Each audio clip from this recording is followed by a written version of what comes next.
नमस्कार मित्रों। भगवान शिव के हजारों नाम हैं। महादेव, नीलकंठ, पशुपतिनाथ, महाकाल, विश्वनाथ और भोलेनाथ। इन सभी नामों के पीछे कोई न कोई दिव्य कथा छिपी है। लेकिन क्या आपने कभी नकुलेश्वर महादेव का नाम सुना है? आखिर भगवान शिव को नकुलेश्वर क्यों कहा जाता है? इस नाम का क्या रहस्य है और इसका संबंध मां काली के प्रसिद्ध कालीघाट शक्तिपीठ से कैसे जुड़ा है? आइए इस रहस्यमयी कथा को जानते हैं। पौराणिक कथाओं के अनुसार एक समय राजा दक्ष ने एक विशाल यज्ञ का आयोजन किया।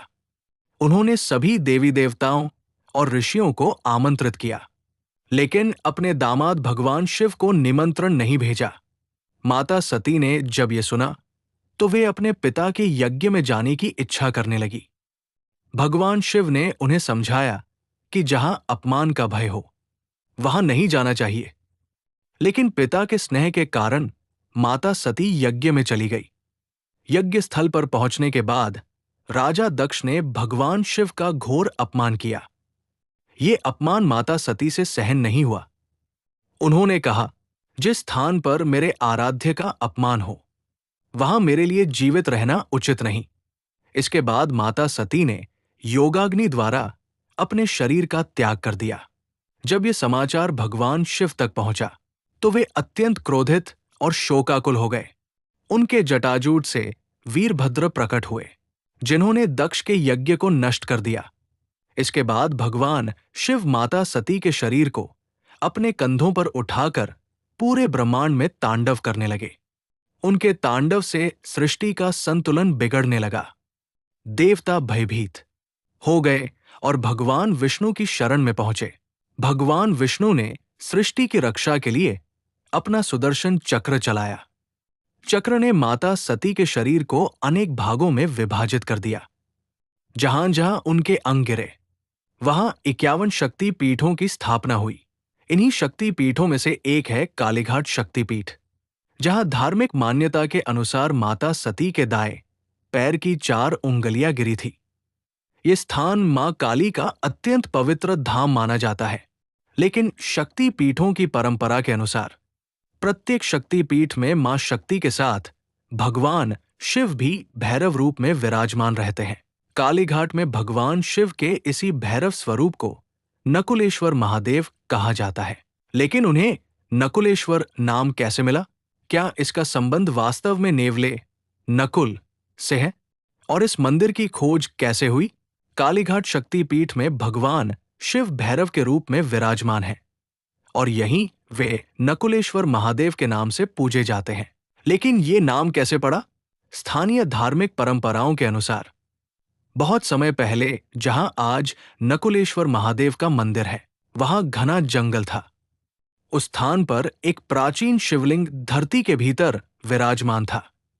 कहा जाता है कि उस क्षेत्र में नेवले, संस्कृत, नकुल बड़ी संख्या में रहते थे और वे प्रतिदिन उस शिवलिंग के आसपास घूमते दिखाई देते थे। एक दिन कुछ साधु और ग्रामीणों ने देखा कि नेवले बार बार एक ही स्थान पर जाकर प्रणाम जैसे भाव से ठहरते हैं। उन्हें आश्चर्य हुआ। जब उस स्थान की खुदाई की गई तो वहां से एक प्राचीन शिवलिंग प्रकट हुआ। ऋषियों और संतों ने इसे भगवान शिव की दिव्य लीला माना। क्योंकि उस स्थान की पहचान नकुल से जुड़ी थी, इसलिए भगवान शिव के उस स्वरूप को नकुलेश्वर महादेव कहा जाने लगा। समय के साथ वहां एक सुंदर मंदिर का निर्माण हुआ और ये स्थान श्रद्धालुओं की आस्था का प्रमुख केंद्र बन गया। एक अन्य मान्यता ये भी है कि नकुलेश्वर नाम स्थानीय परंपराओं और प्राचीन क्षेत्रीय आस्था से विकसित हुआ। प्रमुख पुराणों में इस नाम की उत्पत्ति का एक निश्चित और विस्तृत वर्णन नहीं मिलता, इसलिए इस विषय में अलग अलग परंपराओं में भिन्न कथाएं प्रचलित हैं। आज भी लाखों श्रद्धालु कालीघाट में मां काली के दर्शन करने के बाद नकुलेश्वर महादेव के दर्शन अवश्य करते हैं। ऐसी मान्यता है कि मां काली के दर्शन तब पूर्ण माने जाते हैं जब भक्त उनके भैरव स्वरूप नकुलेश्वर महादेव के भी दर्शन करें। भक्त भगवान शिव को बेलपत्र, जल, दूध और धतूरा अर्पित करते हैं तथा ओम नमः शिवाय का जाप करते हैं। माना जाता है कि सच्ची श्रद्धा से की गई प्रार्थना भगवान शिव अवश्य स्वीकार करते हैं। नकुलेश्वर महादेव की कथा हमें ये संदेश देती है कि शिव और शक्ति कभी अलग नहीं है। जहां शक्ति का वास है, वहां शिव स्वयं रक्षक बनकर उपस्थित रहते हैं। ये कथा हमें श्रद्धा, विनम्रता और ईश्वर के प्रति अटूट विश्वास की प्रेरणा भी देती है। मित्रों, ये कथा मुख्य रूप से कालीघाट शक्तिपीठ से जुड़ी धार्मिक परंपराओं और स्थानीय मान्यताओं पर आधारित है। अलग अलग क्षेत्रों में इसके विवरण भिन्न हो सकते हैं। यदि आपको नकुलेश्वर महादेव की ये दिव्य कथा पसंद आई हो, तो वीडियो को लाइक करें, अपने परिवार और मित्रों के साथ साझा करें और सनातन धर्म की ऐसी ही दुर्लभ एवं ज्ञानवर्धक कथाओं के लिए हमारे चैनल को सब्सक्राइब करना न भूलें।